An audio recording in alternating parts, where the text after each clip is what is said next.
रिया गांव की सीधी सच्ची लड़की जिसको अपने काम से काम था। जब एक दिन सुबह सुबह आसमान में हल्की धूप खिली हुई थी, रिया रोज के कामों में लगी हुई थी। उसको इधर उधर की बातों से कुछ मतलब नहीं था। वह पिछले 3 साल से ईमानदारी के साथ कुछ पैसों के लिए शहर में एक घर में काम कर रही थी।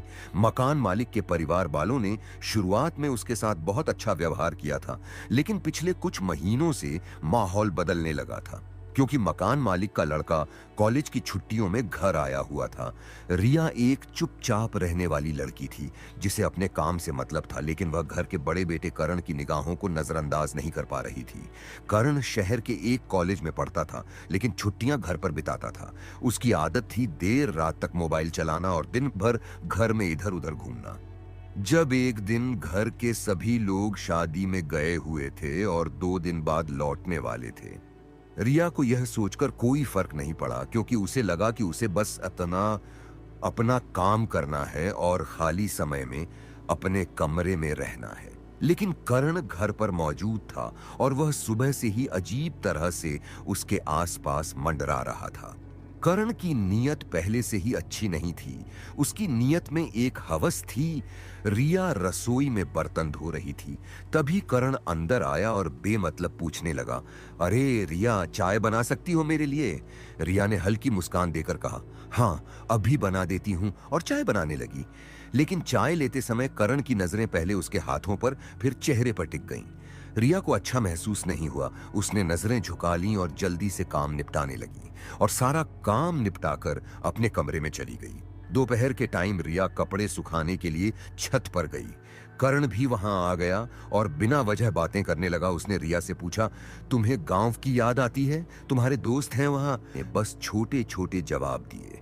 वह चाहती थी कि वह जल्दी नीचे चला जाए। करण को शायद उसकी चुप्पी चुनौती लग रही थी। वह बार बार उसके करीब खड़े होने की कोशिश कर रहा था। रिया ने दूरी बनाते हुए कहा, भैया मुझे काम है, मैं नीचे जा रही हूं। उसने भैया शब्द जानबूझकर कहा ताकि कर्ण को सीमा का एहसास हो, लेकिन कर्ण बस हल्के से हंसा और बोला, अरे ऐसे ही तो बात कर रहा हूं। शाम होते होते रिया का मन बेचैन होने लगा। वह सोच रही थी कि बाकी लोग होते तो उसे ऐसा डर नहीं लगता। कर्ण अब और भी खुलकर इधर उधर घूम रहा था। कभी उसके कमरे के पास आकर खड़ा हो जाता, कभी काम करते समय कुछ अजीब बात कर देता। रिया ने खुद को काम में उलझा लिया, लेकिन कर्ण का पीछा करना और उसकी हरकतें बढ़ती जा रही थीं। वह पानी का गिलास लेने के बहाने रसोई में आ जाता और इतनी देर तक खड़ा रहता कि रिया को मजबूरी में बोलना पड़ता, कुछ चाहिए तो बताइए, वरना मैं काम कर लूं। रात का समय सबसे कठिन था। रिया जल्दी जल्दी अपना काम खत्म करके अपने कमरे में चली गई और दरवाजा बंद कर लिया। लेकिन कर्ण ने दरवाजे पर आकर आवाज लगाई, रिया जरा सुनो तो।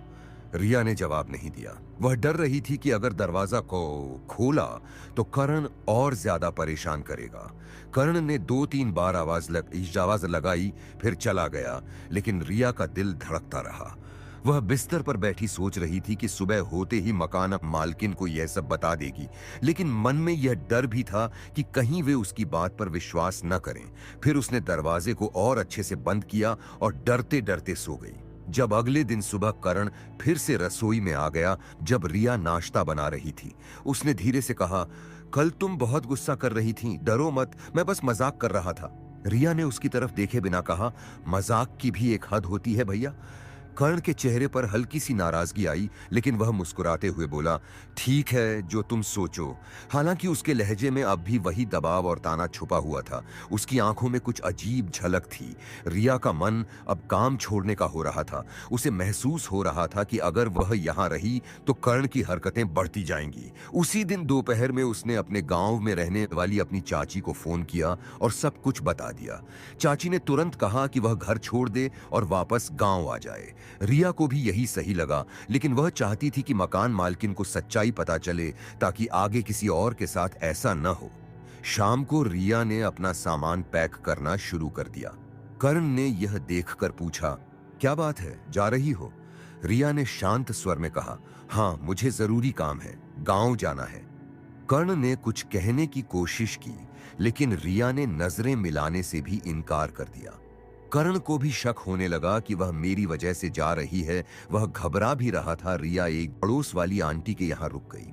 जब अगले दिन मकान मालकिन वापस लौटी तो रिया ने उन्हें सारा किस्सा बता दिया।